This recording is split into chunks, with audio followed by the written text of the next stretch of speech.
A DNA strand, like me, is a blueprint for building a living thing. Mr. DNA is a very important character in the Jurassic franchise, and he's a character that I feel is deserving of an action figure.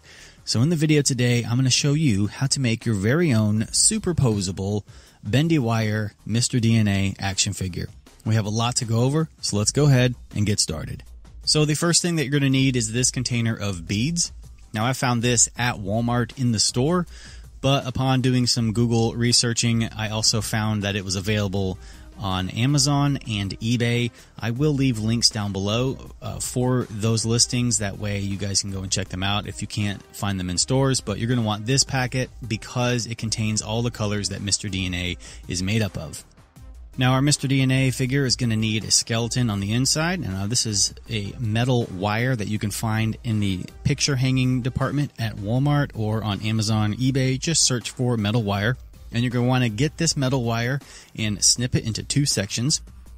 You're going to want a long section for his body, and you're going to need a shorter section for his arms. Now you'll want to fish through that bead bin and pull out all the colors you're going to need to build the Mr. DNA figure. Now he is made up primarily of yellow, white, pink, and teal beads. And the first bead you're going to want to put on the long piece of metal wire is the largest teal bead that comes in this pack. Now this one is going to be the bead that sort of holds everything together. It's going to be the thing that holds that T section together. And you are going to have to do some drilling in order to get this to work right. So you will need a Dremel tool or a drill bit for this. And what you're going to want to do is drill the hole that's already there. You're going to want to drill it a little bit bigger.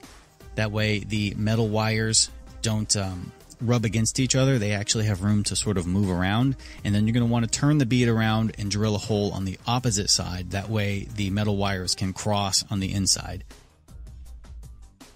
Now you're going to want to take a craft knife or an X-Acto knife and you want to bevel those holes down. And when I say bevel, you want to stick it in sort of at an angle and bevel them down. That way all four of the beads that are going to rest against this one bead kind of sit in there, and it will help with the articulation and movement. Okay, so now you're going to need some super glue because this is going to be very important holding all the beads together. Now what you want to do is fish that teal bead down the metal wire first. Doesn't matter which way it goes in because all four of the holes are the same size. And what I'm going to do is start threading the beads over. I'm going to do the neck first. And of course the neck is made up of teal, pink, and then a little white dot on top. And the little white one is actually going to be the articulation ball joint that his head is going to rest on. So what you're going to do is make sure that you leave enough metal wire hanging out over the ends of all of the beads. That way you have some play room to make sure the beads get glued down into place. Now not all of the beads will get glued down. Just the couple on the very top part are going to be glued down. That way it holds all the beads into place and they don't go flying off and falling everywhere. So just put a drop of super glue on there and then let it cure to make sure that it's nice and hardened and solid and in place. And you'll be ready to start threading the rest of the beads on. So I'll go ahead and just time lapse this because it does take a while, but you really are basically just sticking the beads on the long part here. And now I'm making this tail. This is actually the second one that I've made.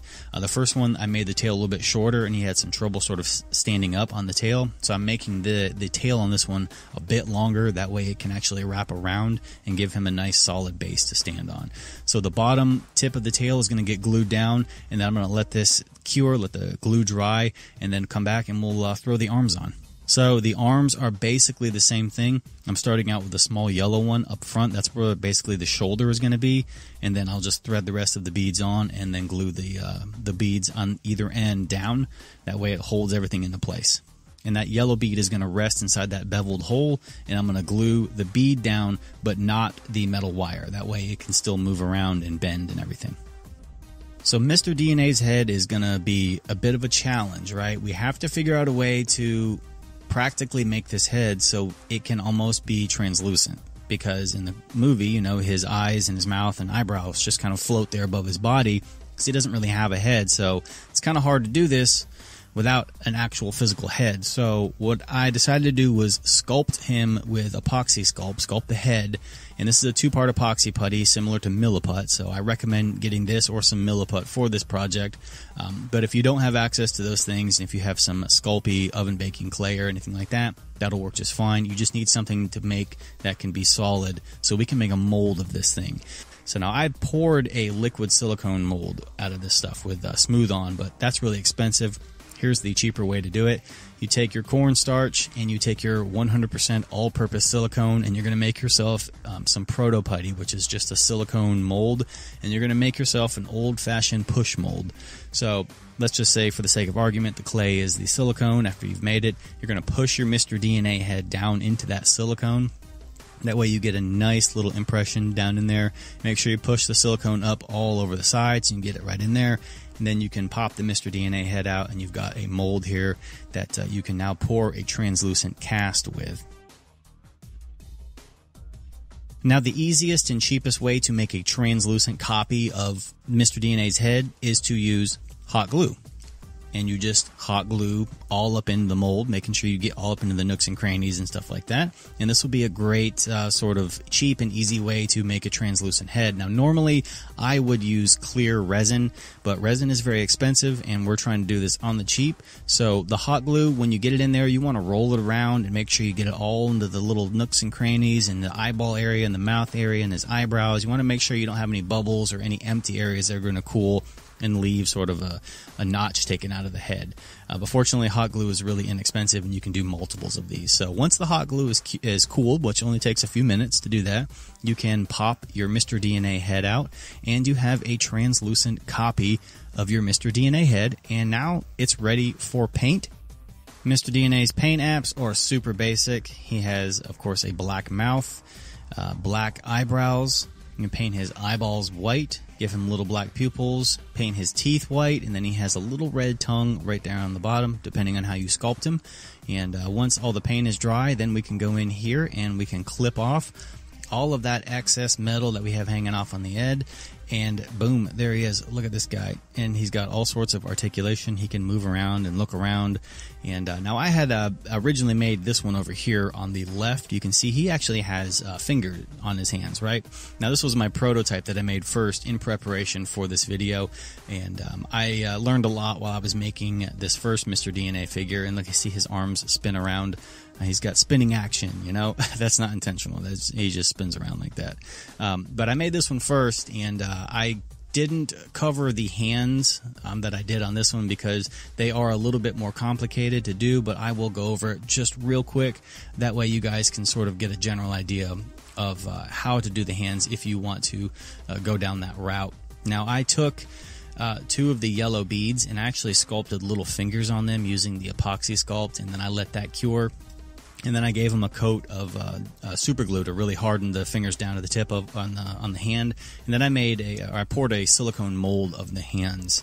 And then I poured just some resin, dyed resin copies of the hands, so they're yellow. I'm still trying to get the yellow to match again. Having difficulty with that. Just mixing the colors is kind of weird, but that's how I made the hands on this guy, and he looks really great with the hands. But if you're not really comfortable with doing the hands or anything like that, he looks fine with just the little closed fists, you know, like this right here. But as you can see, all the glue has dried, so he is superposable. You can bend him around and put him in all kinds of different positions and everything like that. And he's just an all-around cool-looking figure. It's such a bummer that he hasn't had an action figure yet all these years. So hopefully you guys enjoyed this video, and of course you found the information provided useful, and you're able to get out there and make your own Mr. DNA action figure for your collection. If you do, remember to tag me over on Instagram at @TedBrothers. I would love to see your Mr. DNA figure. So, with all that said, for more Jurassic Park related content, you guys know where to find me. Links will be in the description box below. You guys take care, and I will see you in the next video.